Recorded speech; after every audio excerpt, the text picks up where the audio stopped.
How's everybody doing today?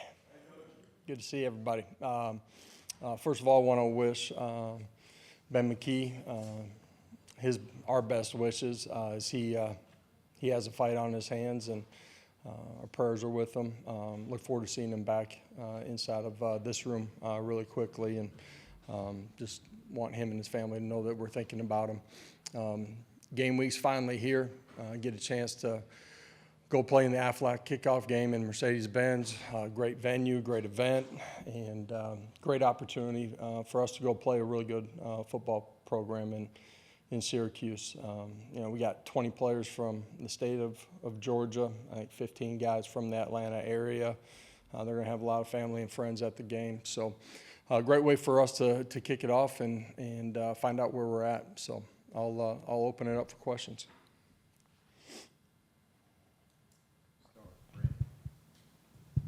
On that note, where do you think you are with this team right now? I like who they are, how they compete, how they've grown. You're at the point in the year we've got to prepare extremely well this week and get ready to go play. And game ones, there's a lot of unknowns as far as what you're seeing from the other side of the ball, their personnel, all of those things. You got to be able to communicate and adjust quickly and well during the course of a football game. But I like this team that we have, and they've handled themselves with great maturity. They've been extremely competitive. They've continued to grow. We need to do that this week and then go play.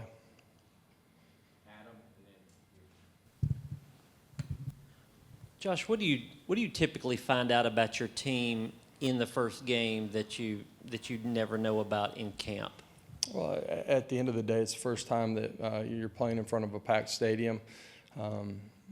There's knowns and unknowns of what you're seeing on the other side of the football, their ability to communicate, and all 11 play as one. For some of them, it'll be their first live action in college. The physicality and the speed. Running through the tunnel, it's different. Everybody remembers their first time inside of a packed stadium of this size. I certainly can remember mine. You get between the white lines, it's 11 on 11, and so being able to settle into the ball game, do your job at a really high level, are all things that are going to be really important. With so much notable roster turnover this season, changes at quarterback, running back, and other positions, especially on defense, what steps has your staff taken to make team chemistry and continuity a top priority this offseason? Yeah, it doesn't just happen on game week. It's something that we're intentional on when we get back in January and start our off season every single year. You guys have heard me say young guys don't have time to be young. That's in how they approach everything they're doing every day. Our veterans doing a great job leading those guys, helping them grow as men and in the game as they, embark on a college career and, handling everything that comes with it. It's constant growth, and as far as building continuity or connection as a football team, those are things that we're always diligent in.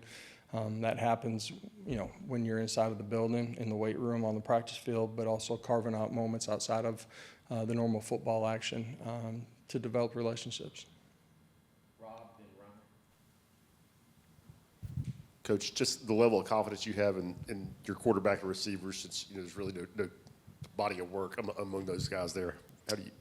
Yeah, I really like all of those guys. In the quarterback room, you've heard me talk about, the three guys that competed during the course of training camp. You've heard me talk about the wideouts. I love the traits. They've all been healthy here the last, week and change. And so I'm excited about that group. Don't have time to be young, play young, but I expect them to be ready to go play the way that they've practiced. Anticipate Boo Carter playing on Saturday? Yeah, anticipate that. For all of us during the course of this week, it's still, learning, earning, and taking a job and proving that you're ready to. Challenges preparing for the Syracuse offense that has a lot different personnel compared to last season? Yeah, a lot of different personnel. All their shift trade motions, the communication is going to be important. I said it earlier, but tying all three levels of your defense together is going to be important in this. You got to be able to win one-on-one matchups with the way that they spread the field too. That's in your secondary, but that's also winning one-on-one matchups up front. Named Joey QB1. Have you had a conversation in that room about who QB2 is, or is that part of it still open? You guys will find out on Saturday, I guess, when the depth chart comes out. To the back with Rick. Coach, how important will the role of the tight ends be in helping Joey adjust and ease into this new season as he takes over? Yeah, important for them to be in sync in the pass game, but as a tight end, you got multiple things that you got to do. They got to be elite at what we're asking them to do in the run game in the core, and then obviously in protection at times as well. In this football game, all 11 being on the same page, doing their job at a really high level is important. You got to be efficient first and second down, and that's a part of creating big plays too, and being able to convert on third down.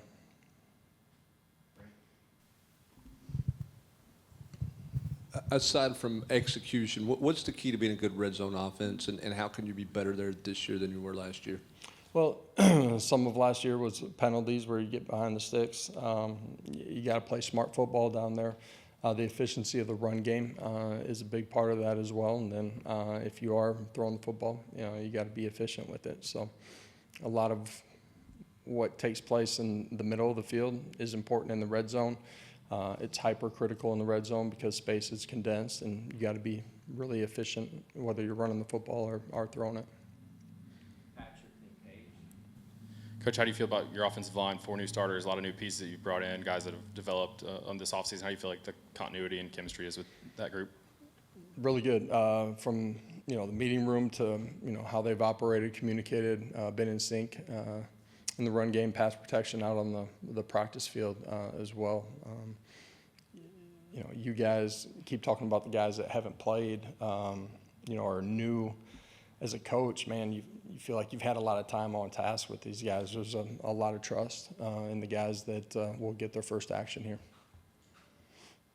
When you look at the wide receiver room getting ready for that first game, obviously you have maybe your top 3 starters, but how do you feel about the room as a whole as you start to build depth there? Yeah, young guys that maybe came in January or transferred in January.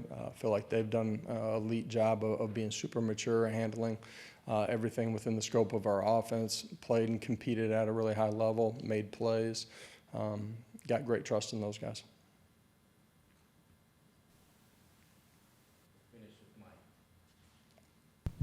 Josh, with the SEC announcing the 9-game schedule moving forward, what are your thoughts on that? And with the 3 permanent opponents, any games that you believe should maintain on your schedule? It's one less question I got to worry about getting from you guys at media days or any of those events. We finally checked one off the box. This is best conference top to bottom inside the country. What you face week in and week out. Adding a 9th game, I think, is exciting for everybody. Great venues, great games. So really excited about that. Appreciate it. You guys have a great day.